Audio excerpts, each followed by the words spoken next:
Vas-y, Andrea. J'ai dû me retenir pour pas faire le bonjour, si jamais. Ah ouais. Ça s'appelle un réflexe. Voilà, mais on s'améliore ici. Je suis trop déçu d'avoir tourné 2 podcasts sans en avoir publié aucun. Ouais, mais il y a, je crois, des petits soucis avec... Ouais, une fois la vidéo, une fois la... Maintenant, on est calé. Maintenant, on a un studio qui est calé. D'ailleurs, nouveau décor. Bonjour, désolé. Voilà. Ouais, en fait, c'est vrai, on n'a jamais présenté ce décor. D'ailleurs, je crois que c'est un peu le favori. Les gens préfèrent ce coin pouf. Les gens préfèrent ce coin pour tourner un podcast parce que c'est plus intime et t'es moins face à des caméras. C'est moins impressionnant. Par contre, à l'image, je préfère nettement l'autre. Mais tu sais, je suis moins à l'aise. C'est moins confortable aussi.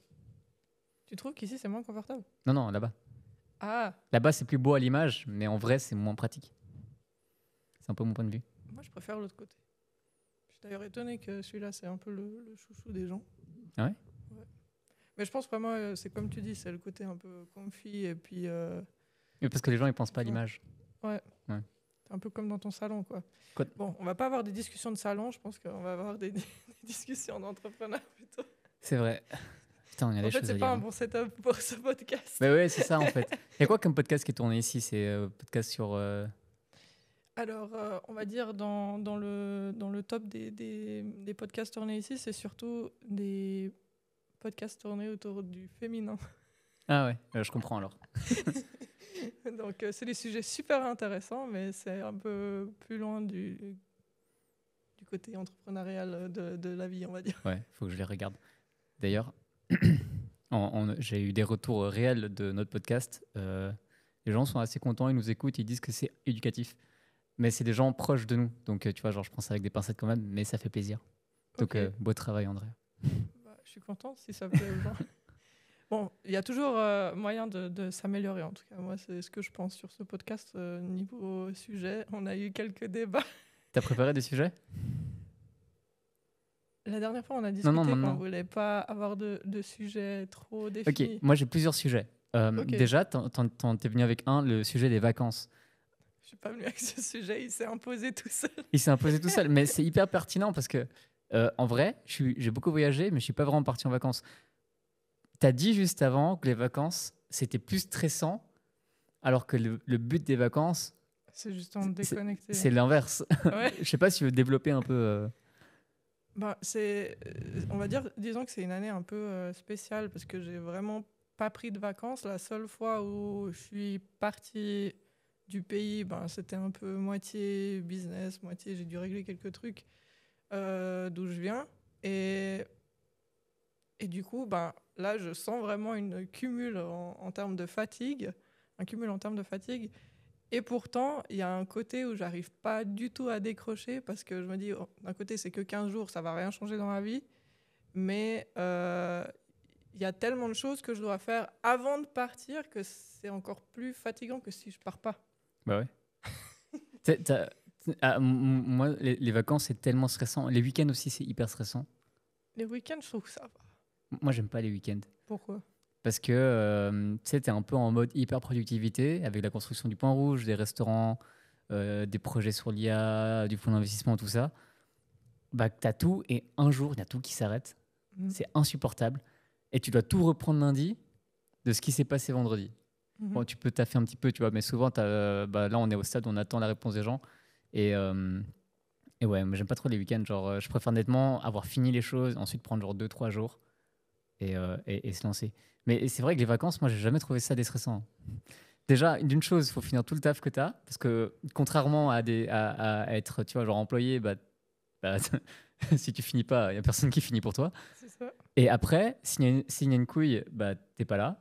Il y a un problème, je sais pas, admettons pas le Point gérer, Rouge, il y a un mec qui a pété la vitre, bah, t'es pas là, tu dois faire confiance ou tu dois prendre un billet d'avion retour. Ouais, puis tu t'énerves un peu pour rien parce que tu es impuissant, tu peux rien faire d'où tu es. Ouais. Ouais, non, c'est vrai que... Et en plus, ben, suivant ton métier, des fois, il y a des trucs que tu dois anticiper. Par exemple, bah, moi, pour la création de contenu de mes clients, c'est sûr que le contenu, il part pas en vacances. Donc, en fait, je dois créer d'avance plus de contenu que je crée normalement pour pouvoir partir en vacances et en plus les programmer. Et en plus, ouais. Du coup, c'est ultra rock'n'roll. Ouais, tu m'étonnes. Mais En plus, je sais pas toi, mais moi, je suis pas le genre de personne à aller en vacances pour me reposer. Tu sais. Je vais pour faire 14 000 pas. c'est vrai que ouais, moi, je préfère les aventures que les vacances en mode je T'ajoutes fais ça en rien. plus, ouais. Mais là, je pense que si je me repose pas, c'est la vie qui va décider de me reposer d'une autre manière. Alors, j'ai pas trop envie de tester ses limites. Ouais. Du coup, je me dis non, là, je vais retourner chez moi, essayer de dormir et manger. Ce sera déjà bien régulièrement. Ce sera déjà des vacances. Le Puis, rythme. puis après, bah, Mais on tu verra. sais, j'ai un peu, pour rebondir un peu sur ce sujet, mais tu vois, on s'impose quand même un rythme qui est assez infernal. Et, euh, et du Il coup, l'avoue. hein? Il l'avoue. Ouais, non, mais c'est vrai. Mais tu sais, genre, du coup, j'ai pas un cadre de vie sain. Genre, je dors pas, tu sais, à 21 h pour me réveiller à 6 h du matin. Ouais. Je lis pas 14 livres. Je mange pas sain. Mais je sais pas, j'ai l'impression, et tu sais, t'entends toujours les gens dire oui, pour réussir dans la vie, faut avoir 8 heures de sommeil, faut manger sain. Et je suis en mode oui, mais ça me prend 2 heures pour préparer un plat sain. Tu sais. C'est Je- pas je- faux. je- Après, moi, je suis un peu de la vie. Si tu veux des trucs extraordinaires dans ta vie, tu dois vivre un peu de manière extraordinaire. Donc, en gros, je pense que des fois, tu dois un peu faire des choix bêtement. Et puis, ben, souvent, pour moi, personnellement, ça passe d'oublier de manger, d'oublier de me coucher à une heure plus ou moins normale. ouais. Mais Mm. ça, c'est trop horrible. Tu sais, Ouais, quand t'as une idée dans la tête, tu te dis que tu vas pas aller dormir avant d'avoir terminé l'idée. Sauf qu'après, tu te dis, ouais, non, c'est tard et tout, je vais dormir. Sauf que quand t'es au lit, t'arrives t'arrives pas pas à à ne pas. dormir. Ouais. Et du coup, ça fait double tranchant. Et du coup, t'es en mode, je suis en train de perdre du temps. Tu sais. Ouais, ouais, C'est ouais. horrible. Et puis, ouais, en même temps, si tu bosses au milieu de la nuit, des fois, t'es tellement pas productif, tu fais des trucs Ah, moi, je sais pas, je suis méga ultra. productif la nuit. C'est ça mon problème. Mais t'es plus productif quand t'es fatigué la nuit que la journée. Mm, Je suis plus productif sur des choses que je dois absolument faire en solo la nuit qu'en journée, simplement parce que la nuit, il n'y a pas de distraction. Y a personne, ça c'est Voilà, vrai. tu vois. Je sais pas si on a une bonne influence aujourd'hui Non, non, avec vraiment pas, vraiment le pas. discours qu'on est Mais en train de tenir. en fait, je trouve que c'est pertinent parce que souvent, je pense que tu as des gens, ils s'imposent à un rythme, ils s'imposent un cadre qui, qui est influencé, tu sais, parce que tu vas sur les réseaux, mais au final, peut-être que c'est pas ce qui leur va. Genre, mine de rien, moi, mon rythme, et même si c'est pas le plus sain, ça me va. Et genre, ça me permet d'avancer, ça me permet d'être hyper productif sur ce que je fais. Et je fais quand même un petit peu attention, tu vois. Mais si je devais vraiment mettre toutes les barrières en mode, ouais, il faut que je dorme tout le temps, enfin, il faut que je dorme assez, il faut que je fasse vraiment attention, il faut que je fasse vraiment attention à ce que je mange, donc je peux pas commander, machin. Au final, je perds du temps et j'arriverai pas à me focus autant sur ce que j'ai envie de me focus. Donc peut-être qu'il y a un meilleur équilibre à avoir que se faire, que passer 3 heures à faire une to-do toute jolie, tu vois, genre, fais une ligne et barre là derrière, tu vois. Ouais, Je pense qu'il y a quand même un équilibre à trouver. Je suis pas forcément de l'avis que tu dois checker, comme tu dis, sur cette to-do list, les 8 heures de sommeil et la vanne. Mais je pense que quand même, il faut, dans le fond, vraiment penser à son bien-être sur le long terme, en fait, parce que là, on est jeune. Hein. ouais. Et là, entre guillemets, on arrive à prendre cher sans beaucoup de conséquences. Ouais, toi, t'es jeune. Ça. Ouais, moi, je suis jeune. Attends, mais t'es plus. Moi, je suis plus âgé que toi, si jamais. Bonjour et bienvenue dans ce podcast. Bonjour Andrea, enchanté. Enchantée. Et votre prénom, c'est Oui, c'est ça. J'abuse. Mais je pense que pour le moment, ça va. C'est rien de très grave pour notre organisme. Et je pense que sur le long terme, Ouais, tu morfles. tu Après, peux. tu vois, Warren Buffett, tu sais, je suis même pas sûr de ce que je dis, hein, c'est des rumeurs, mais il paraît que lui, il boit genre 2 litres de coca par jour, il dort genre, il se réveille à midi, tu vois, c'est vraiment pas le mec qui a un rythme, pourtant c'est la référence.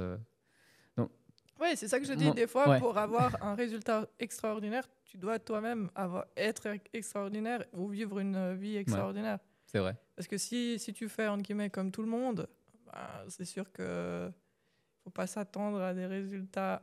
Peut-être, hein, si tu as, un coup de bol. C'est clair que ça reste quand même un gros coup de poker, mais bref. Personne stand out en faisant comme tout le monde. Ouais, j'ai un autre sujet qui peut être un peu plus pertinent.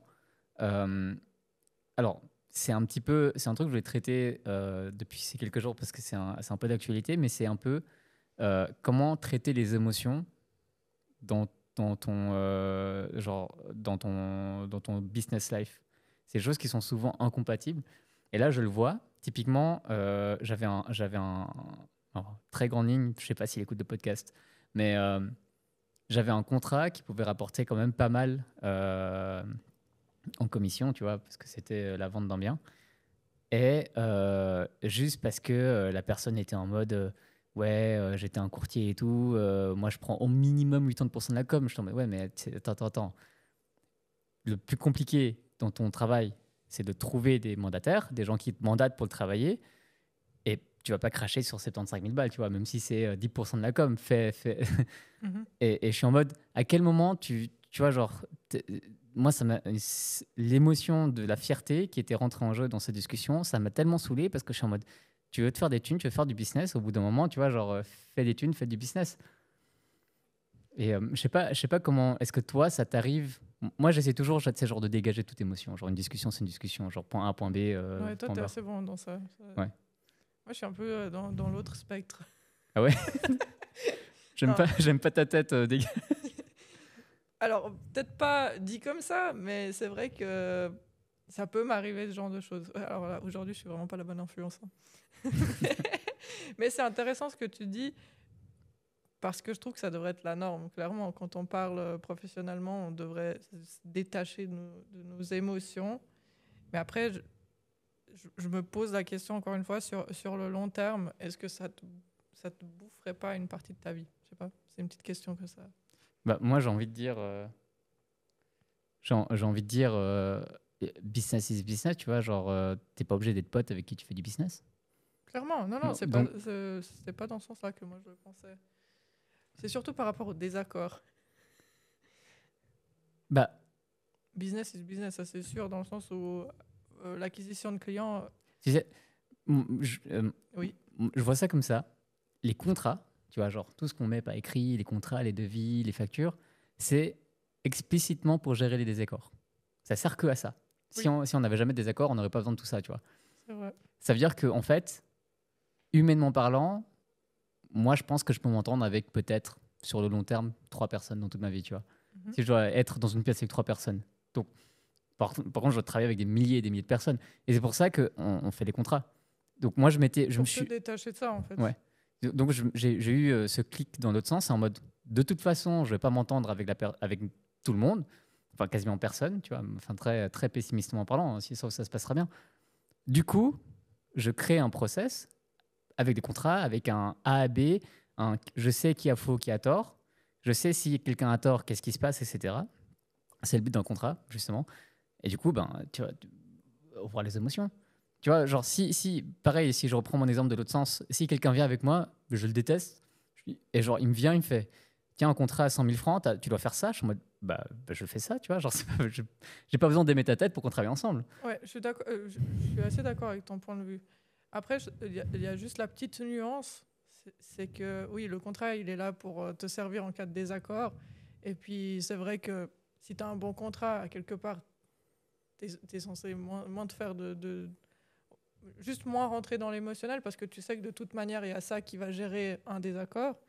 Mais tu es quand même d'accord avec moi que une relation client, ça se construit. Et voilà, des fois, tu as des hauts et des bas. Et puis, Oui, ouais, c'est sûr. ouais, c'est ça qui complexifie la chose. C'est pas forcément. Enfin, je trouve qu'on peut pas tout reposer non plus sur un contrat. Ben, en fait, le truc, c'est que tu dois choisir. Je pense que le choix de la personne avec qui tu travailles, tu peux le faire qu'au début. Oui, Tu vois, si avec cette personne, tu as développé une relation commerciale, un peu importe, au bout, même à 10%, 20%, en général, le déroulement commercial va prendre le dessus sur la personne. Et souvent, je sais pas, tu vois, genre, admettons on se frite sur la construction du studio, mhm, bah, on a quand même un bail, on a quand même du matériel et tout, ils sont là, il faut faire quelque chose avec. mhm. Alors, la méthode de Taureau, ce serait de tout revendre et de laisser tomber, mais la bonne méthode, je trouve justement, c'est de dire, ok, ça fonctionne pas, les gens, qui doit prendre quelle responsabilité? À la limite, on n'arrive vraiment pas à s'entendre, on désigne une troisième personne, tu vois, pour médier. Et puis après, on prend une décision. Et tout en sachant dès le départ qu'on va être soit les deux lésés, soit le fautif sera lésé. Tu vois, parce que Ouais, c'est logique. et il y a pas de, enfin, tu vois, genre, c'est pour ça que j'arrive à me dire, à me détacher, à travailler un peu avec tout le monde, parce que là, j'ai eu une discussion avec une possible associée sur une autre affaire, et on disait, ouais, moi, je pourrais pas travailler avec cette personne. Moi, je suis en mode, bah, s'il me fournit, et tu vois, genre, il fait aucune faute, moi, je m'en fous, tu vois, genre, il peut être, il peut être virtuellement en enculé. S'il est correct avec moi, j'ai pas de raison de ne pas travailler avec lui. Et je trouve que c'est pertinent. Enfin, je sais pas. Mais après, si on devrait tourner ça autour enfin, essayer de donner un conseil à nos auditeurs par rapport à ça. Moi, j'ai pas du tout le sang-froid dans ce genre de situation, donc je peux pas donner de conseils. Mais vu que je vois que toi, tu es quand même... Enfin, tu as appris comment à te détacher justement grâce à ces contrats et puis en voyant le côté positif de la chose, en guillemets, l'opportunité. Ce serait quoi, du coup, le conseil que tu donnerais aux personnes autres que, voilà, et un bon contrat et regarder l'opportunité derrière Bah, pour justement, à un moment donné, si tu montes dans tes émotions pour que ça descende. bah, moi, je dirais, pendant la plus grosse guerre inter-entreprise que j'ai eue, vraiment une guerre, hein, je pense presque 300 000 francs d'avocat par partie, tu vois, c'était vraiment aller assez loin. Un, un mec, genre, le directeur qui m'a succédé derrière m'a demandé justement comment tu fais confiance. Enfin, comment tu m'as fait confiance. Alors que lui, de base, il était partie adverse, tu vois. C'est juste qu'avec les faits et tout, ça s'est déroulé en ma faveur. Moi, je suis en mode, je t'ai jamais fait confiance et je te fais toujours pas confiance. Par contre, je fais confiance au process, je fais confiance aux gens qui tournent autour, je fais, enfin, pas aux gens, mais à ce que les gens impliquent, tu vois. Les contrats qu'on a mis ensemble, les accords qu'on a mis ensemble, est-ce que ça en découle? Ce qui fait que toi, tu as des responsabilités, moi, j'ai des responsabilités. Je t'aime pas, mais voilà. Donc, c'est très extrême hein, comme exemple, mais où t'as pas forcément besoin d'avoir confiance en quelqu'un. Tu as besoin d'avoir confiance au process, enfin, que tu as avec cette personne. Tu vois, si cette personne, son rôle, ce serait de te fournir une charte graphique. Du moment où il te fournit une charte graphique, t'as pas besoin de faire autre chose avec. Tu fais autre chose avec si ça se passe bien, tu décides de rentrer dans une nouvelle relation, etc. L'erreur que les gens font, c'est tout de suite de donner un éventail complet de responsabilité à quelqu'un. Quand tu donnes un éventail complet de responsabilité et que tu en as un qui va pas, ça va affecter tout le reste. Et du coup, tout ton. Tu vois, genre, si c'est le CMO et tout, qui vient d'être onboardé, et tout d'un coup, tu lui donnes toute ta stratégie d'acquisition de clients, tu es sûr que ça va merder. Parce que du moment où vous aurez un désaccord, si la personne, elle se braque, bah, tu as toute sa stratégie qui tombe en ruine, et puis bah, tu es bon pour reprendre quelqu'un d'autre, ou alors de rentrer en conflit. Par contre, si tu as un process qui est clair en mode, OK, premièrement, deuxièmement, troisièmement, quatrièmement, si ça se passe pas bien, on fait ça, si ça se passe bien, on fait ça, bah, tu peux faire confiance au process sans avoir confiance à la personne. Oui, mais ça, c'est encore si dès le début, tu mets un process en place. Et c'est recommandé d'ailleurs. Bah, Mais c'est le but d'un contrat. oui, je sais, mais je dis, si tout d'un coup, tu te fais emporter par l'émotion, tu ferais quoi? C'était ça ma question. Pour Moi, je ne me fais calmer pas la chose. emporter par l'émotion. Mais imagine, Bah, Faites-vous pas emporter par tu t'es l'émotion. forcément fait emporter par l'émotion une ou deux fois, je suis sûr. Tu peux Franchement, pas pas, je l'avouer. pense pas. Tu peux pas l'avouer. C'est pas grave, Mais j'ai pas d'exemple. tu peux pas l'avouer. Je sais pas. Par la Alors, peur, oui. ok, c'est une émotion, c'est bien. Bah, oui, Alors, mais quand tu te fais- c'est pas provoqué par quelqu'un.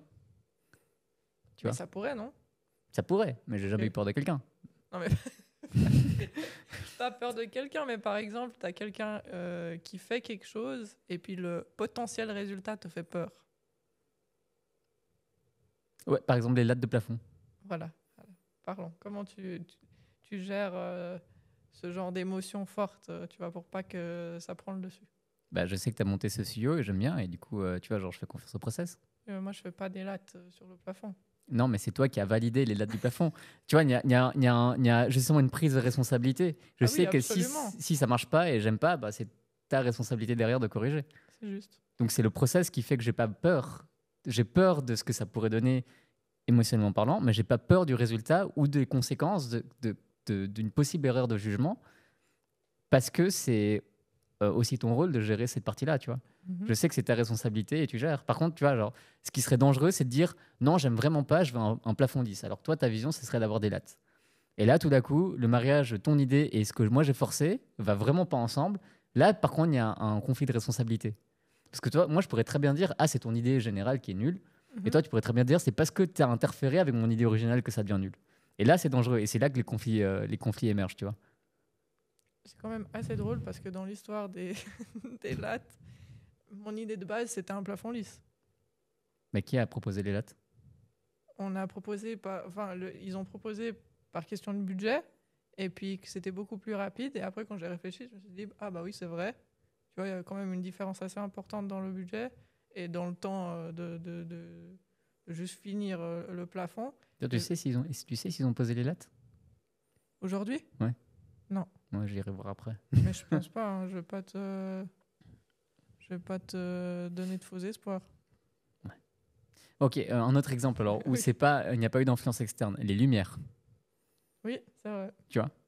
Si je continuais à être sur mon idée et qu'il y Et avait tu trop de continues. lumière et tu serais pas contente, là on s'engueule.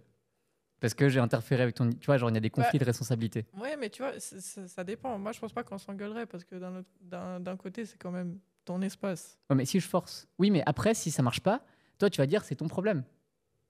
Exactement, c'est une Tu vois. question de responsabilité. Sauf que moi je pourrais dire, oui, bah voilà, c'est ça. Mais moi je pourrais dire, c'est pas mes lumières, c'est ta déco qui va pas avec ma lumière. Et c'est là, tu vois, Ah, c'est là. c'est détournant. Tu vois, c'est ça. C'est là où si tu crées ce genre de conflit d'intérêts, justement, bah, c'est Mhm. là où tu t'arrives, le process fonctionne plus et tu t'engueules avec quelqu'un. Alors que si dès le départ on se dit, ok, moi, tu vois, genre, moi je pense qu'il faudrait mettre plus de lumière, mais si ta vision c'est de pas en avoir autant, on va voir le résultat final. Et si le résultat final fonctionne pas, dans ce cas, on opte sur quelque chose et je prends la responsabilité. Du coup, on sait exactement qui a quelle responsabilité à quel moment là. Et du coup, on peut pas s'engueuler. Parce que c'est clair, si ça fonctionne ou si ça fonctionne pas, bah, ça dépend de qui a pris la décision. Alors que si c'est une décision commune, justement, bah, ça c'est aussi dans le management ou le micromanagement, tu vois. Si tu mandates quelqu'un pour faire quelque chose et tu lui dis justement, je veux ce résultat-là, et ce que tu te mets d'accord, c'est un KPI par exemple, c'est que si tu interfères avec son travail sur des petits points, lui, il peut plus garantir d'atteindre les KPI selon sa vision. Ouais, Du coup, c'est plus sa responsabilité d'atteindre ce KPI. Et du c'est coup, ton process fonctionne plus. Et là, ça crée un conflit. c'est ultra intéressant ce point en fait que tu viens de dire que c'est pas enfin, les problèmes souvent viennent quand on est sur des décisions communes et puis quand il y a trop de bricolage dans un process. Ouais, c'est ça. Donc, ce que tu viens de dire, si moi j'ai une vision puis que toi tu viens bricoler sur ma vision, c'est là en fait où ça se complique. Donc, je pense que si on devrait donner une astuce, enfin un conseil, c'est surtout de faire attention, de séparer les choses parce que. Ouais. quand- Je- Oui. Dis. Vraiment, je pense le conseil, si tu dois le synthétiser, c'est si tu travailles avec quelqu'un, mets-lui un but. Tu vois, genre, mets-lui un but à atteindre. Et c'est sa responsabilité à lui d'atteindre ce but. Tu peux lui donner ton avis, tu vois. Comme je t'ai donné mon avis sur les lumières, mais je t'ai pas forcé à changer les lumières. Comme ça, toi, tu prends en compte, etc. Si tu prends le jugement d'eux, tu gardes cette responsabilité d'atteindre ce goal. Par contre, si tu donnes un goal et tu interfères, tu vas automatiquement créer un conflit. 9 fois sur 10, ça crée un conflit. Et si ça crée un conflit, c'est autant ta faute que la personne d'en face. C'est vrai. Tu vois. Donc le conseil, c'est vraiment genre, mettez des goals. Et surtout, le deuxième truc, c'est facile de dire ça comme ça, mais mettez des goals proches, tu vois, contrôlables. Si le goal, c'est, OK, il faut acquérir 10 000 followers, bah, bien sûr qu'il va, il va se péter la gueule, tu vois, le social media manager, parce qu'il maîtrise ni la charte graphique, ni le brand book, enfin, je sais pas, il n'était pas là depuis le départ. Du coup, mettez des goals, c'est OK, le premier goal, c'est de faire un truc qui me plaît. Ça peut être un truc totalement, tu vois, genre pas du tout objectif, c'est créer un espace qui me plaît à moi, mais selon tes connaissances. Et quand ce goal est atteint, on fait OK, j'aime bien, on passe à autre chose. Et en faisant des segmentations comme ça, tu es sûr de toujours garder la bonne direction. Les segmentations, elles sont ultra importantes, mais ce qui est aussi ce que je remarque en fait souvent chez les gens qui savent bien déléguer, c'est que des fois, trop déléguer aussi quelque chose, ça C'est le peut. pire. Ouais. Tu vois, l'esprit d'équipe. Où ils te disent, voilà, je te fais à 100% confiance. Alors toi, tu es une exception du coup dans le sujet. Parce que tu me donnes souvent carte blanche. Oui, mais parce pour- que tu vois, ta segmentation, Mhm. ton saut d'étape par étape, il peut être plus ou moins grand. Mhm. Tu vois, la première, si autrement, typiquement, si j'avais pris le devant sur la création de ce studio, et je t'aurais dit, la première étape, c'est d'imaginer un mur. La deuxième étape, c'est d'imaginer l'éclairage. La troisième étape, c'est d'imaginer où sont placées les caméras. On peut segmenter étape par étape. Ou alors, mon goal est plus grand que ça. Mon goal personnel, je me dis, ok, c'est pas hyper important pour moi à quoi ressemble vraiment l'intérieur de ce studio. Ça pourrait être n'importe quoi, du moment où c'est assez photogénique.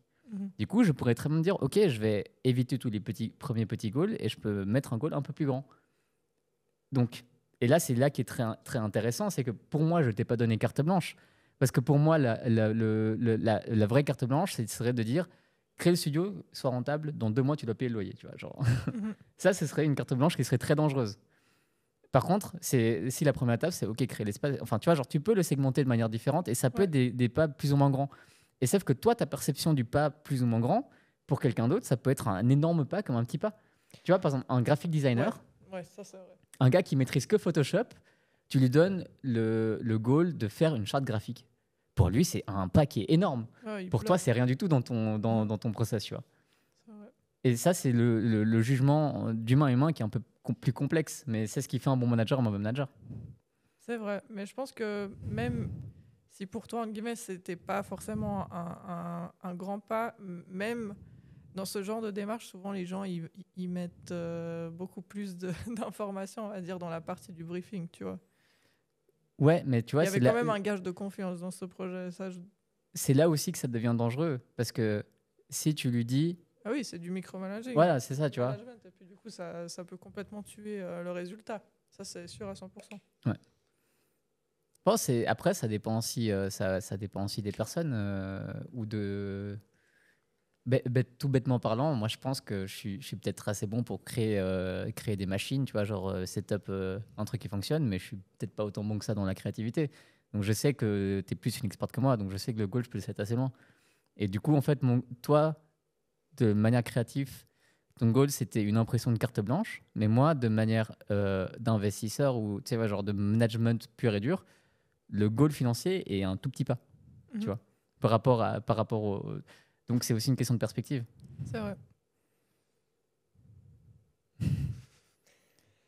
Mais le micromanagement, en tout cas chez les créatifs, c'est horrible, non? C'est une grosse douleur, en fait, constante. Moi j'ai l'impression, quand je vois dans les agences, c'est tout le temps le gars sur Photoshop, tu as toujours 12 personnes derrière, ils font non, tu utilises ce pinceau, tu utilises ce trou de couleur. Je suis en mode, je sais pas, regardez le produit final. Oui, c'est ce qu'il faudrait faire, en tout cas, ça c'est sûr à 100%, mais c'est très rarement le cas. Et des fois, justement, quand on parlait tout à l'heure des émotions, je trouve que, par exemple, dans ce genre de situation, tu vas laisser passer certaines choses parce que tu comprends aussi le point de vue du client, tu comprends son investissement des fois dans le projet parce qu'il il tient à cœur, c'est pour ça qu'il t'en parle, c'est pas pour t'embêter ou pour complètement briser ta vision, c'est souvent parce que lui il nourrit un peu son rêve à travers toi, tu vois. Mais tu sais, c'est marrant parce que hier j'ai regardé 2 épisodes d'Emily in Paris. Ok, pas de jugement, personne ne juge, s'il vous plaît. Des quoi? Emily in Paris. Pas de jugement. J'ai une copine, on regarde des choses ensemble, ok. Enfin, de temps en temps, voilà. Okay. Et j'étais en train de me rendre compte, c'était un épisode où t'en as un qui se fait embaucher qui se fait débaucher de l'agence créative, tu vois. Et là, la patronne, elle dit, ouais, je perds un créatif.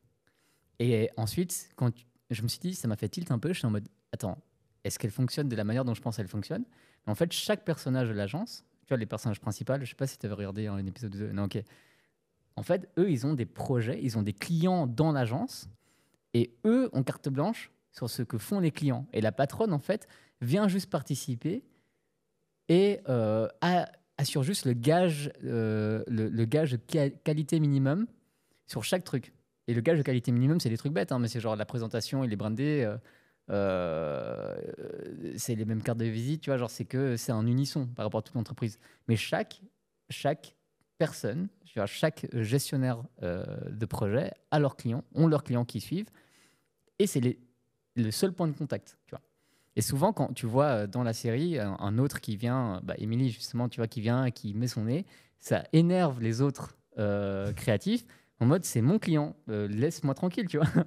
Ouais, ça peut générer une énorme frustration. Puis en fait, à la fin, ça peut générer un conflit.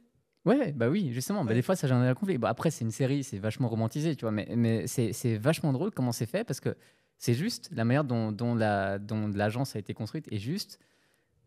Et c'est juste de s'énerver, tu vois. Genre quand quelqu'un vient et dit en mode ah, moi, j'ai envie de faire ça. Et tu peux donner un avis, mais tu peux pas forcer ton avis. Et c'est là, c'est vraiment quand tu as des idées divergentes où tu crées des conflits. Et, là, et tu vois, genre, c'est toujours bien de donner des avis, mais il faut pas les imposer, quoi. J'ai filmé tout un podcast sur ce sujet Ouais. avec mon ancien prof de graphisme, sur le micromanagement chez les créatifs, à quel point il faut manager quelque chose ou il faut laisser la place aux créatifs. C'est vrai que pour nous, en tout cas, c'est vraiment une grosse problématique. Bah, pour vous, c'est encore plus compliqué parce que pour nous, c'est facile. On a des facteurs de mesure qui sont assez objectifs. Mhm. Pour vous, des fois, c'est ce que le client va aimer ou pas. Ouais. Et c'est encore plus dur. Donc, c'est C'est l'appréciation de chacun de ce que l'autre, quel goût est de l'autre pour. c'est des goûts et des couleurs, comme Ouais. on le dit. Super. Moi, je pense que c'est intéressant comme sujet.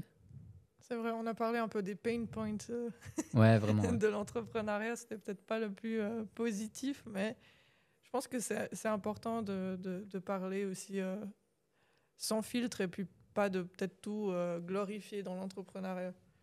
Alors, je dis pas que c'est que des mauvaises choses, mais je pense que on va plus aider les personnes à moins se sentir seules justement face à certains défis en parlant sans filtre, bêtement. Mais il ne faut pas hésiter, je pense. L'un des gros conseils, tout ça, ça peut être un peu subjectif parce qu'il faut savoir définir les steps, etc. Mhm. Mais je pense le plus gros conseil, c'est faut pas hésiter à imposer ou à dire à l'autre qu'est-ce qu'on fait si ça fonctionne pas. Si la personne se braque déjà à ce moment-là, travaillez pas avec. Parce que le jour où ça va mal aller, c'est Ça bon, va c'est être parti en compliqué. couille. Il n'y aura Les- pas de communication. Ouais, c'est ça. Donc les bonnes personnes avec qui travailler, c'est que dès le départ, vous avez déjà parlé de, écoute, on est tous humains, ça peut arriver, on peut se lever du mauvais pied, il peut arriver des choses, il n'y a pas de souci. Mais quand ça arrive, on va faire ça. Je prends le lead, tu prends le lead, qui prend le lead, et puis mettre ça dès le début au clair, et ça fait tu élimines déjà 90% des problèmes. Je suis d'accord avec toi. Bon, merci. Merci et à la semaine prochaine. À la semaine prochaine.